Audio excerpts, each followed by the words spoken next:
Welcome to this KuppingerCole Analyst chat. I'm your host. My name is Matthias Reinwart. I'm lead advisor and senior analyst with KuppingerCole Analysts. My guest today is Alexey Balagansky. He is a lead analyst with KuppingerCole covering mostly cybersecurity, but not only cybersecurity. Hi, Alexey. Good to see you. Good to see you too, Matthias. And by the way, Happy New Year, since this is our first episode in 2022, right?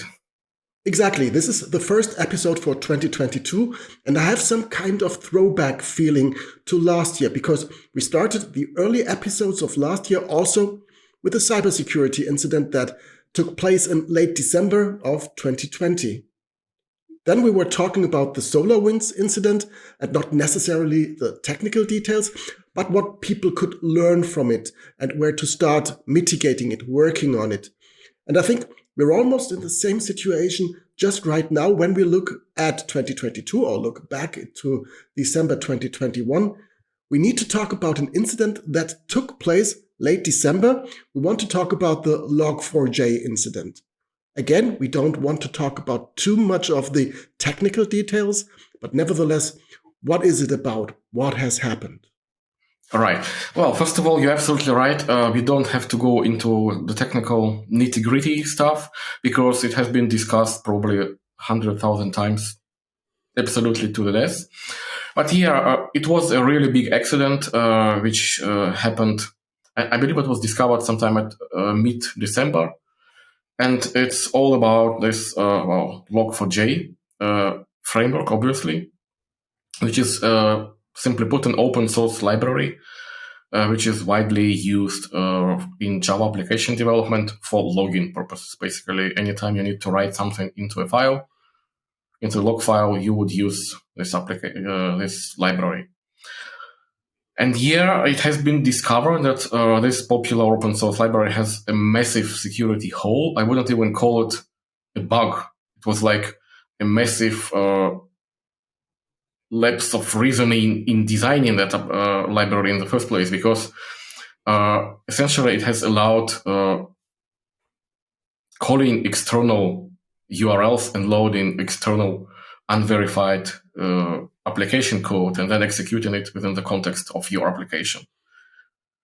Log4j is like the de facto standard for logging in Java applications. And Java applications are still the de facto standard for a lot of enterprise development projects.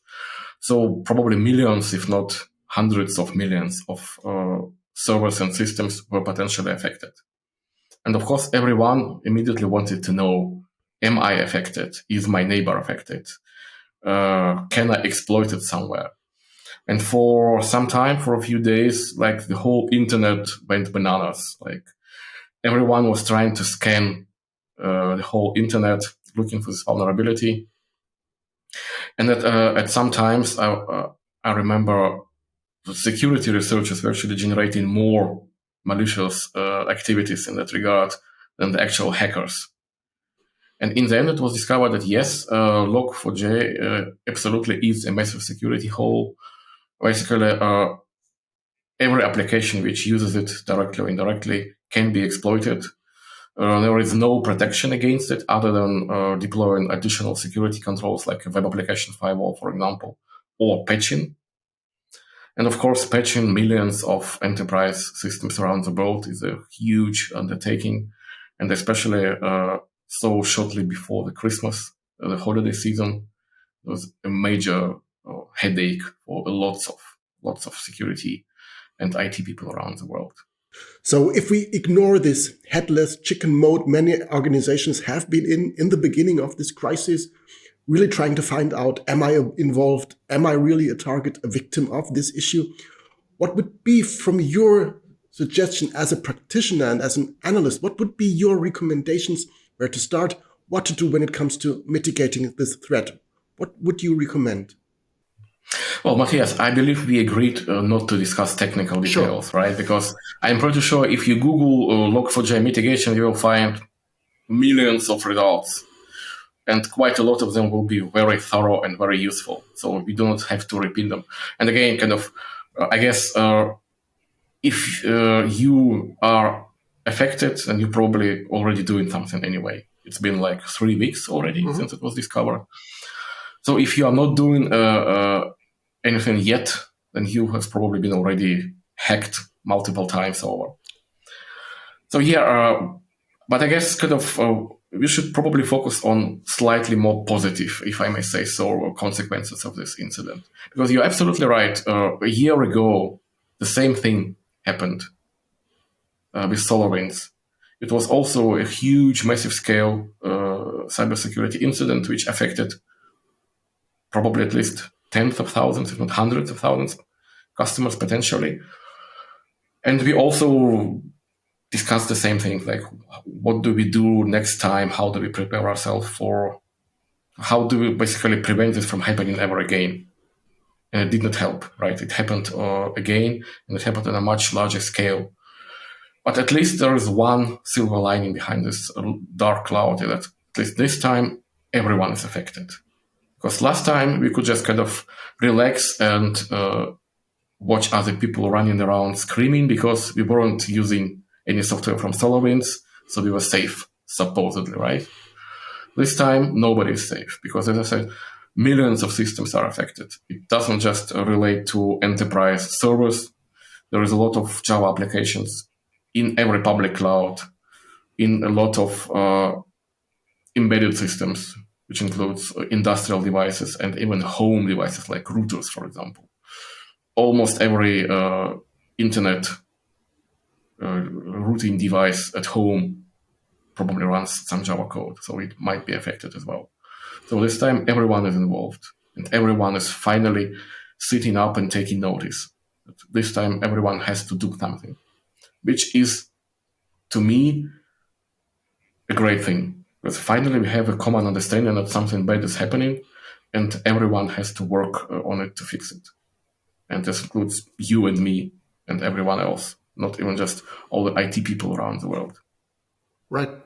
And it's also great to see that some government agencies around the world are also responding, and not just by waving a fist in your direction, but actually giving explicit recommendations and technical guidance on how to fix this problem.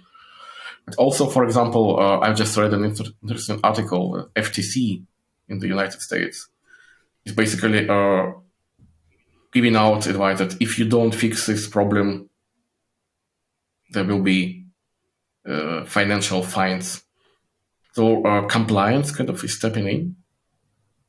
And let's hope that third time the charm. And if a comparable vulnerability will be discovered somewhere else, it won't affect as many companies.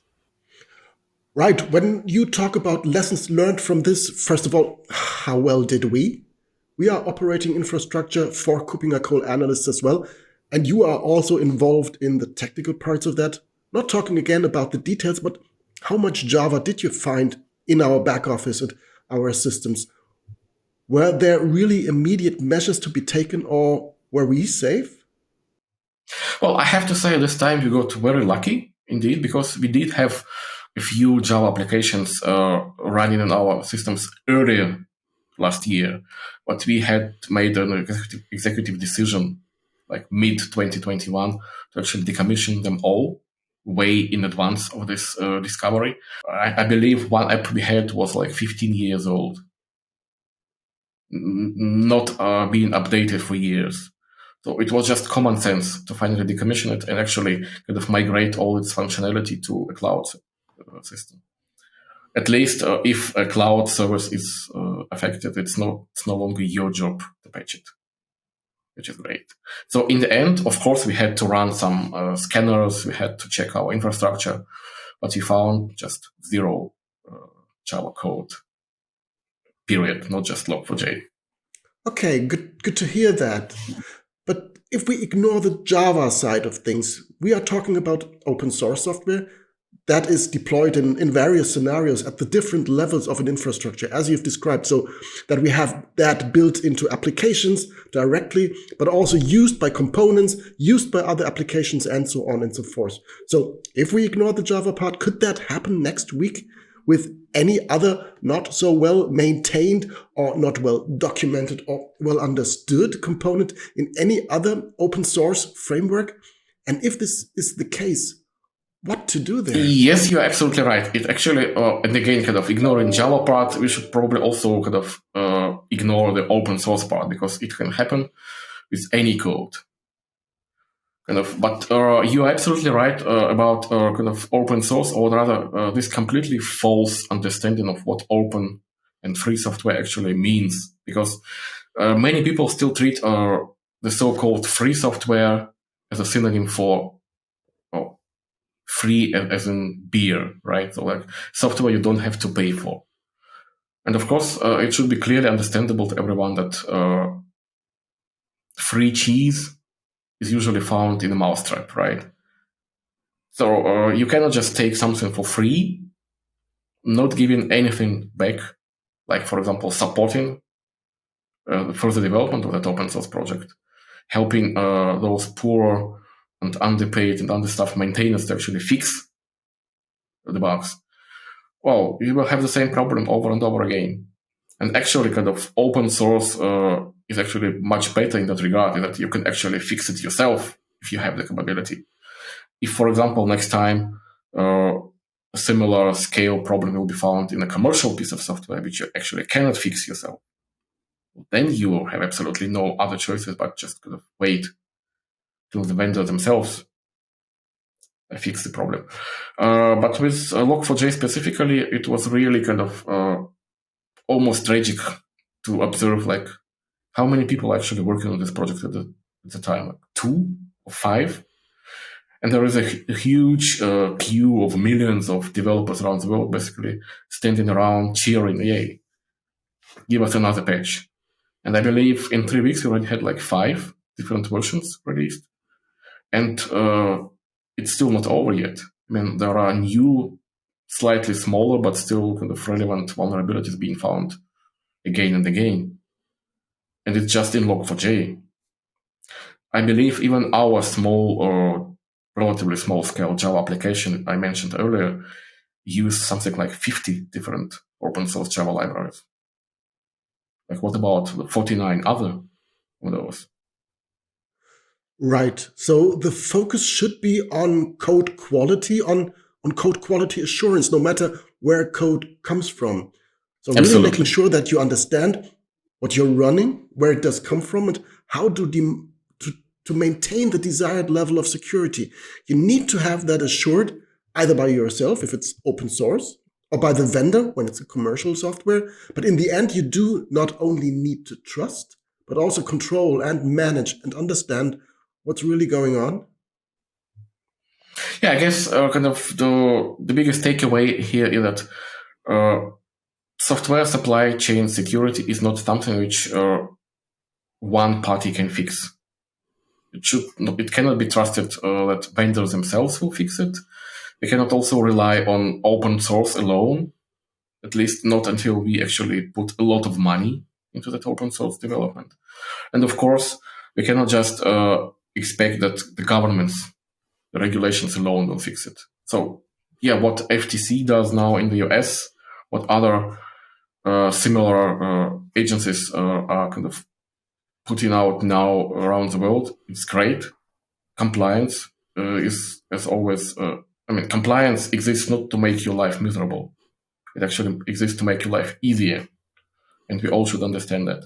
But only through this kind of combination of these collective efforts, you can actually address challenges like this. Right. Because again, if you think about the scale of this Log4j problem, it's like, imagine that tomorrow you wake up and learn that like half of all the doors around the world can be unlocked just by yelling at them. This is what happened with Log4j. Right. And you cannot do anything because, well, the only way to fix it is to replace all the locks. And you just don't have enough locks around, right? Understood. So you have to focus somehow that this next time this happens, you at least come prepared. And I think this is an opportunity to mention that great blog post which our colleague Mike Small has written some time earlier, and which you can find on our website. And again, he wasn't focusing on like how to fix the Log4j problem. Because again, the problem is just one symptom and it's not over yet. But he asks a lot of questions like, how well were you prepared? Could you identify the risk in time? Do you have like already the software dependency catalog and stuff like that? Basically, these are the right questions to ask to check how well you are prepared for the next Log4j. Right. I think, as you said, that's an excellent blog post that really helps you also in understanding your own lessons learned and lessons to be learned from a security perspective, from a compliance perspective, on a mapping of your overall software landscape perspective. So, but on the other hand, I think it's really important to understand, especially for larger organizations, which just consume code, no matter where it comes from, that they should take security not for granted, but that there is something to contribute back, to give back, to spend money on, to improve security. If it is community stuff, then give money, time, and effort back also to the community, which then leads ideally also to improved cybersecurity posture globally. So it's the management part, as Mike has written, but it's also the software development part, the software maintenance part, to really contribute also to improved cybersecurity overall, because improving Log4j, as you mentioned, would have helped all of these 50% of all doors being able to be opened. Contributing here really helps in improving the overall infrastructure as a whole. And any other suggestions from your perspective that you would like to highlight when looking at this issue and the lessons learned and how to continue from here? And again, I think we should kind of try to emphasize again and again, kind of, it's not about technology. It's not about cybersecurity even. I mean, cybersecurity in the end, it's always a matter of trust, right? And trust is always mutual. Like if you expect someone to basically protect you from a threat for free, it just doesn't work like that. I mean, we live in a capitalist world. You cannot expect that millions of companies around the world that make billions of dollars in whatever IT-related stuff depend critically on two guys doing an unpaid maintenance of some obscure open source software library. Just life isn't fair. It has to be changed somehow and changed profoundly. We have companies like Red Hat, for example, or some other open source based companies which actually turned that philosophy into a pretty profitable business. This is the way, right? So until we somehow fix this inequality in software development, nothing will change. So it's an ethical problem just as much as, or if not even bigger than a technical problem. Absolutely. And that's a great summary and also a great call to action, actually. We will link to the blog post that Mike has provided because it really covers very thoroughly all the other aspects that you mentioned and also gives the audience some material at hand to challenge themselves. For the time being, thank you very much, Alexei, for joining me for this first podcast episode in 2022. And I'm looking forward to having you in further episodes very soon. Well, thanks for having me, Matthias. And really, let's hope that the rest of the year will be less eventful than the beginning. Yeah, at least less incidentful. Right. Right. Okay. Thank you very much and bye-bye. Bye-bye.